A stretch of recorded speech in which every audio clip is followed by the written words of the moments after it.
Bihar PGT के लिए अगर आप एलिजिबल हैं तो आप मेरे चैनल को जरूर सब्सक्राइब करके बेल आइकन को जरूर दबा दें।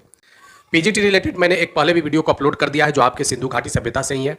इस वीडियो में भी हम लोग इंपॉर्टेंट जो आपके सिंधु घाटी सभ्यता में जो टॉपिक दिए हुए हैं, जो आपके सिलेबस आधारित भी है, तो आप बिल्कुल उसी पैटर्न पे आप मेरे साथ प्रैक्टिस कर सकते हैं। पीजीटी का भी मैंने प्लेलिस्ट बना रखा है हिस्ट्री वाले लोगों के लिए, तो जरूर हिस्ट्री के क्वेश्चन को एक बार जरूर देख लेंगे। चलिए यहाँ पे देखिए 50 नंबर क्वेश्चन से कि जैन धर्म और बौद्ध धर्म के विषय में क्या समानता रहा था। वेदों की अस्वीकारता, अहिंसा पर बल, जीवन और विचार में तपस्या के पहलुओं पर बल, इनमें से सभी। जैन धर्म और बौद्ध धर्म के विषय में जो समानता रहा था वह क्या रहा था? वेदों की अस्वीकारता। दोनों धर्मों के द्वारा वेदों की अस्वीकारता किया गया था। ठीक है। दूसरा यहाँ पे जो ऑप्शन है कि अहिंसा पर बल, अहिंसा पर बल दोनों में दिया गया था। जैन धर्म में पंच महाव्रत का सिद्धांत आया था। जैन धर्म में पंच महाव्रत का सिद्धांत आया था और पांचवा सिद्धांत, और जो पांचवा सिद्धांत था वो किसने दिया था? महावीर स्वामी ने। किसने? महावीर स्वामी ने। पांचवा सिद्धांत क्या था जैन धर्म का? वह था ब्रह्मचर्य। क्या था? ब्रह्मचर्य। चलिए नेक्स्ट देखिए यहाँ पे कि जो यहाँ आप जो देख रहे हैं बौद्ध धर्म में, यहाँ पे आए थे अष्टांगिक मार्ग। क्या आए थे? अष्टांगिक मार्ग। ये बौद्ध धर्म से रिलेटेड था। जीवन और विचार में तपस्या के पहलुओं पर भी बल इंपॉर्टेंट रहा था। तो इस कारण से इसके आंसर हो जाएंगे इनमें से सभी। जैन धर्म के संस्थापक कौन थे? Option number A Mahavir, Rishabhdev, Neminath, Parshvanath. Jain शब्द जिन धातु से बना है। किस धातु से बना है? जिन से। और जिन का तात्पर्य क्या होता है? जो इंद्रियों का विजेता हो। जो इंद्रियों का विजेता हो उसको क्या कहते हैं? जिन कहते हैं। जैन धर्म के तीर्थंकर के बारे में, कुल जैन धर्म में 24 तीर्थंकर हुए थे, जिसमें से सबसे अंतिम तीर्थंकर जो हुए थे वह महावीर स्वामी हुए थे। जैन धर्म के वास्तविक संस्थापक की जब बात आती है तो महावीर स्वामी आंसर हो जाते हैं। क्या आंसर होगा? महावीर स्वामी। लेकिन जैन धर्म के जो पहले तीर्थंकर हुए थे उनका नाम क्या हुआ था? ऋषभदेव था। और 23वें तीर्थंकर का नाम क्या था? पारश्वनाथ था। ठीक है। तो जैन धर्म के वास्तविक संस्थापक कौन थे? महावीर स्वामी थे। चलिए नेक्स्ट देखिए यहाँ पे 52 नंबर कि बौद्ध संवत की शुरुआत कब हुआ था? एक संवत जैसे आपने देखा होगा शक संवत, विक्रमी संवत, जो गुप्त काल में आया था, गुप्त संवत। तो ये इसके अलावे भी एक और संवत था, बौद्ध संवत। तो बौद्ध संवत का संबंध किससे रहा है? बुद्ध के जन्म की तारीख से, बुद्ध के ज्ञान की तारीख से, बुद्ध के महापरिनिर्वाण की तारीख से, चतुर्थ बौद्ध संगति से। बौद्ध संवत की जो संबंध रहा था ये बुद्ध के जन्म की तारीख से। किससे? बुद्ध की जन्म की तारीख से। कि महात्मा बुद्ध का जन्म हिंदी महीने के अनुसार कब हुआ था? महात्मा बुद्ध का जन्म कब हुआ था? महात्मा बुद्ध का जन्म हुआ था 483 बीसी में। कब हुआ था? 483 बीसी में। और इनका जो निधन हुआ था, इनका जो महापरिनिर्वाण हुआ था वह कब हुआ था? 563 बीसी में। जब आप कैलकुलेट करेंगे तो आप पाएंगे कि महात्मा बुद्ध का जो जीवन काल रहा था वह कितने वर्षों का रहा था? 80 वर्षों का। जीवन के सबसे ज्यादा जो समय था इन्होंने कहां पे बिताया था? श्रीवस्ती में। कहां पे बिताया था? श्रीवस्ती में। अब यहां देखिए कि महात्मा बुद्ध के जन्म से संबंधित जो महीना था वह था वैशाख पूर्णिमा। क्या था? वैशाख पूर्णिमा। ठीक है। अब नेक्स्ट क्वेश्चन को जरा देखेंगे यहाँ पे 54 नंबर। महात्मा बुद्ध ने इनमें से किसका समर्थन नहीं दिया था? अलौकिक व्यापार, धर्म वैज्ञानिक नजरिया, कर्मकांड और वर्ण व्यवस्था। तो महात्मा बुद्ध ने किसका समर्थन नहीं दिया था? तो इसमें जो वर्ण व्यवस्था को समर्थन महात्मा बुद्ध ने नहीं दिया था। लेकिन जो अलौकिक व्यापार, धर्म वैज्ञानिक नजरिया और कर्मकांड था, महात्मा बुद्ध इसके समर्थन से जो थे वह सपोर्टिव नहीं थे। ठीक है। तो अलौकिक व्यापार के भी ये खिलाफ थे और वैज्ञानिक नजरिया के भी खिलाफ थे, कर्मकांड के भी खिलाफ थे। ये किसके खिलाफ थे? वर्ण व्यवस्था के भी खिलाफ थे। किसके खिलाफ थे? वर्ण व्यवस्था। इस कारण से इसके आंसर क्या हो जाएंगे? इनमें से सभी। ठीक है। चलिए नेक्स्ट क्वेश्चन जरा देखिए। महात्मा बुद्ध के संघ व्यवस्था के संबंध में इनमें से एक गलत कथन है। महात्मा बुद्ध के संघ व्यवस्था के संबंध में इनमें से एक गलत कथन है। महात्मा बुद्ध ने अपने संघ व्यवस्था में वर्ण व्यवस्था को स्थान दिया। महात्मा बुद्ध ने अपने संघ में महिला के प्रवेश को वर्जित किया था।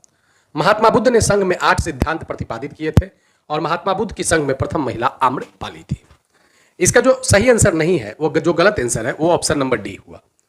महात्मा बुद्ध के संघ में प्रथम जो महिला जो थी नाम था उनका प्रजापति गौतमी। महात्मा बुद्ध की जो संघ में प्रथम महिला जो थी उनका नाम क्या था? प्रजापति गौतमी, जो इनके मौसी लगती थी। क्या लगती थी? मौसी लगती थी। ठीक है। महात्मा बुद्ध ने वर्ण व्यवस्था को अपने धर्म में बिल्कुल जगह नहीं दिया था। महिला के प्रवेश को ये हमेशा वर्जित रखते थे, लेकिन इनके निर्वाण के उपरांत बौद्ध धर्म में महिलाओं का आगमन हो गया था। लेकिन इनके जीवन में ही इन्होंने पहला दीक्षा किसको दिया? प्रजापति गौतमी को। उसके बाद इच्छा हुआ आम्रपाली को भी कि मैं महात्मा बुद्ध से दीक्षित हूं। तो आम्रपाली एक मशहूर गणिका थी। गणिका यानी जो उस समय की नर्तकी होती थी, डांसर होती थी। ठीक है, तो महात्मा बुद्ध ने इस गणिका को भी दीक्षित किया था। चलिए नेक्स्ट क्वेश्चन जरा देखिए 56 नंबर। इनमें से धर्म यह बोध कराया कि सभी देशों में जाओ और इस धर्म का प्रचार करो। किस धर्म ने सबसे ज्यादा जोर दिया था कि सभी देशों में जाओ और इस धर्म का प्रचार करो? इसका सही आंसर क्या हो जाएगा? बौद्ध धर्म। कौन से धर्म ने? बौद्ध धर्म ने।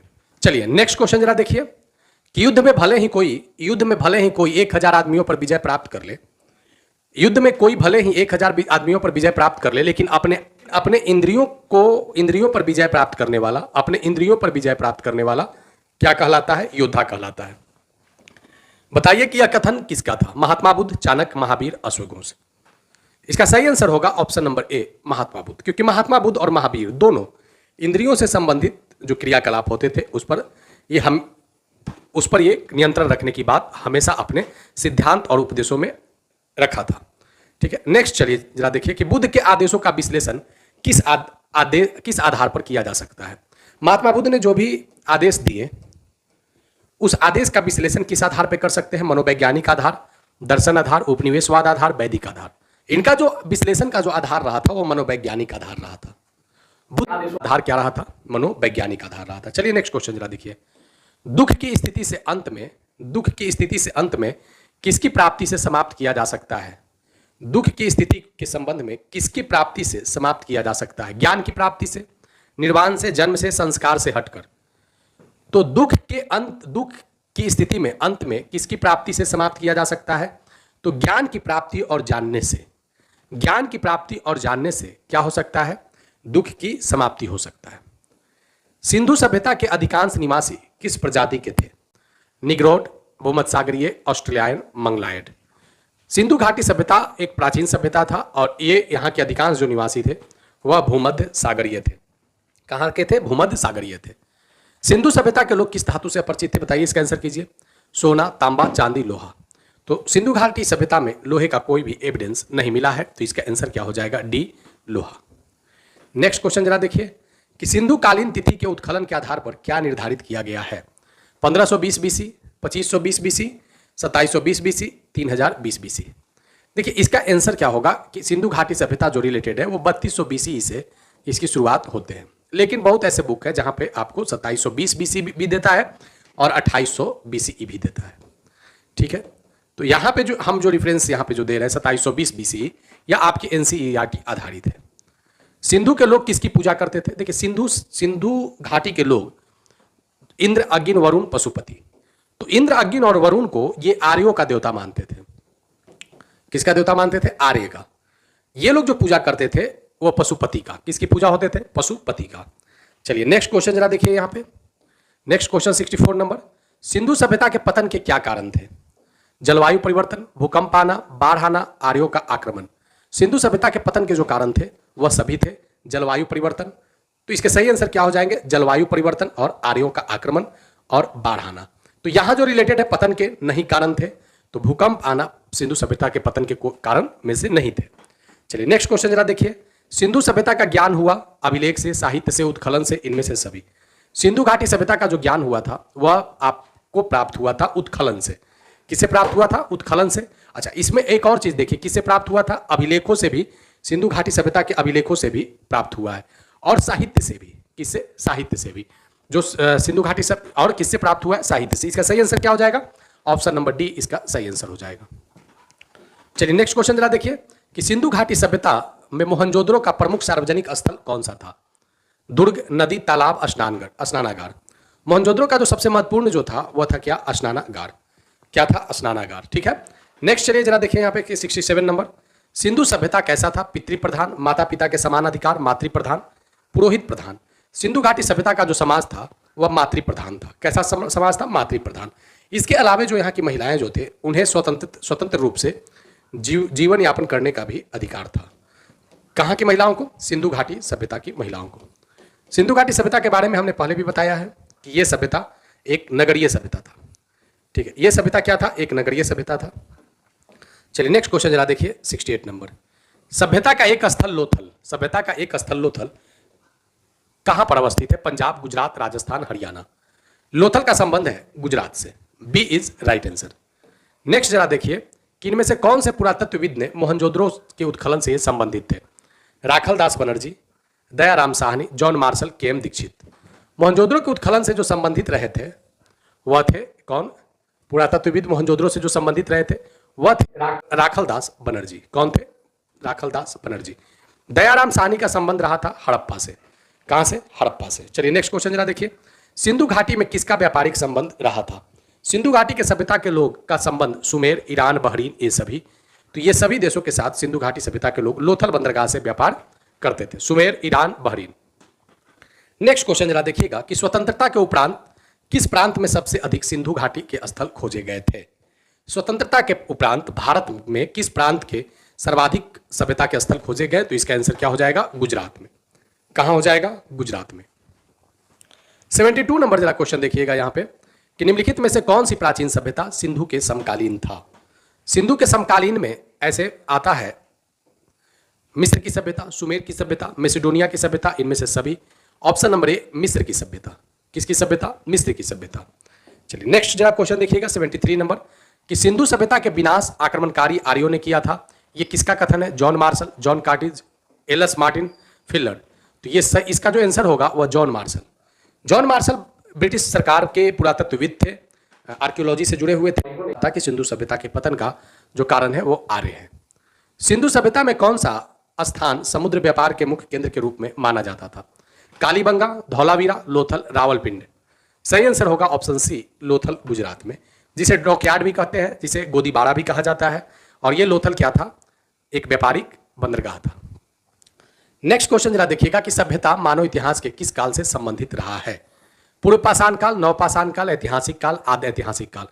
तो जो सभ्यता जो विकसित हुआ है ये नवपाषाण काल से शुरू हुआ है। नवपाषाण काल के अंतिम चरण में जब सिंधु घाटी सभ्यता का राइजनिंग होना शुरू हुआ था तो यहां से ही मानव सभ्यता के इतिहास की कहानी शुरू होती है। 76 नंबर है कि प्रसिद्ध नर्तकी की मूर्ति, ये ब्रॉन्ज में मिला था, नर्तकी की डांसिंग गर्ल। प्रसिद्ध नर्तकी की मूर्ति कहां से प्राप्त हुआ है? Harappa, Mohenjodaro, Lothal, Kalibanga. B is right answer, Mohenjodaro से। महत्वपूर्ण उत्खनन में जो प्राप्त हुए, जैसे मोहर प्राप्त हुए, नर्तकी की मूर्ति प्राप्त हुआ, तो ये सब, और इसके साथ ही कुछ पॉटरी प्राप्त हुए, मिट्टी के बर्तन जो मृद भांड जिसे बोलते हैं, ये सभी इंपॉर्टेंट थे सिंधु घाटी सभ्यता से। और जो अभी मैंने करवाया और इसके साथ ही जो और पहले भी मैंने सिंधु घाटी सभ्यता पीजीटी वाले लोगों के लिए जो करवाया है तो उसे एक बार जरूर वॉच कर लीजिएगा, आपके क्वेश्चन लगभग यहाँ से पूछे ही जाएंगे। सिंधु सभ्यता का स्थान जो घोड़े के अवशेष प्राप्त हुए थे वह था सुरकोटदा। कहाँ था? सुरकोटदा। 77 नंबर क्वेश्चन जरा देखिए कि निम्नलिखित में से किस पशु का अंकन सिंधु सभ्यता के प्राप्त मोहरों से नहीं किया गया था? गाय, घोड़ा, ऊंट, उपरोक्त में से सभी। सिंधु घाटी सभ्यता के पशु के अंकन सिंधु सभ्यता के मोहरों से प्राप्त नहीं था। वह प्राप्त क्या चीज का नहीं था? गाय का, घोड़ा का, ऊंट का, उपरोक्त में से सभी का। तो जो मोहरे मिले थे ये उपरोक्त में से सभी, इनमें से एक भी मोहर का जिक्र सिंधु घाटी सभ्यता में नहीं हुआ है। ठीक है, सिंधु घाटी की अर्थव्यवस्था की विशेषता नहीं है नगरीय जीवन, चारागाह अर्थव्यवस्था, समृद्ध वाणिज्य, व्यापार, विकसित शिल्प। सिंधु घाटी सभ्यता की अर्थव्यवस्था की जो विशेषता नहीं थी वह क्या नहीं था? यहाँ की चारागाह अर्थव्यवस्था। कैसी अर्थव्यवस्था? चारागाह अर्थव्यवस्था। सिंधु घाटी सभ्यता की नगरीय जीवन, समृद्ध वाणिज्य और व्यापार, विकसित शिल्प कला का संबंध सिंधु घाटी सभ्यता से रहा था। 79 नंबर देखिएगा, सिंधु घाटी की लिपि की सूचना कहां से प्राप्त होती है? आभूषण से, मोहर से, खिलौने से, मूर्तियों से।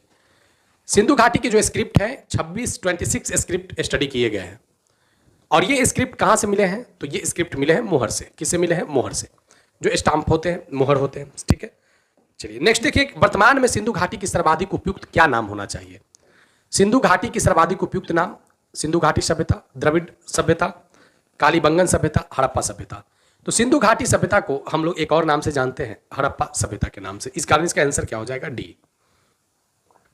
निम्नलिखित में से किस पुरातात्विक स्थल से जुते हुए खेत के प्राप्त साक्ष्य मिले हैं? धौलावीरा, कालीबंगा, लोथल, रंगपुर। तो ये जो प्राप्त साक्ष्य मिला है वह कालीबंगा से मिला है। कालीबंगा कहाँ था? राजस्थान में। कहाँ पे? राजस्थान में। ठीक है, चलिए नेक्स्ट क्वेश्चन जरा देखिए कि सिंधु घाटी सभ्यता का इलाका कहाँ स्थित है? भारत, नेपाल, अफगानिस्तान, पाकिस्तान। सिंधु घाटी सभ्यता को अगर आपको ढूंढना होगा तो ये भारत और पाकिस्तान दोनों जगह है। लेकिन जब ये सिंधु घाटी सभ्यता की बात कर रहा है तो इसके जो महत्वपूर्ण स्थल, एक हड़प्पा और एक मोहनजोदड़ो, एक हड़प्पा और एक मोहनजोदड़ो, ये दोनों स्थल कहाँ है? पाकिस्तान में। इसके अलावे और भी सारे भी सिंधु घाटी सभ्यता के स्थल पाकिस्तान में अवस्थित है। और भारत में स्वतंत्रता प्राप्ति के बाद सबसे ज्यादा कहां प्राप्त हुए थे? तो गुजरात में। सिंध के लिए जो तमिल भाषा में परिवर्तित करने वाले विद्वान का नाम क्या था? सिंधु घाटी सभ्यता के जो स्क्रिप्ट थे उसे तमिल भाषा में परिवर्तन किसने किया? रस बैडलक हंटर डिंगर। तो बैडलक ने, किसने? बैडलक ने। सिंधु एवं सुमेरियन सभ्यता के समान क्या था? सिंधु घाटी सभ्यता और सुमेरियन सभ्यता में क्या ऐसा देखा गया था कि दोनों में एक समान था? अन्न भंडार प्रणाली, आवास, चित्रांकन, जल निकासी व्यवस्था। सिंधु और सुमेरियन जो सभ्यता के जो समान व्यवस्था देखे गए थे वह किससे संबंधित था? जल निकासी व्यवस्था से। किससे? जल निकासी व्यवस्था से। चलिए नेक्स्ट क्वेश्चन जरा देखिए।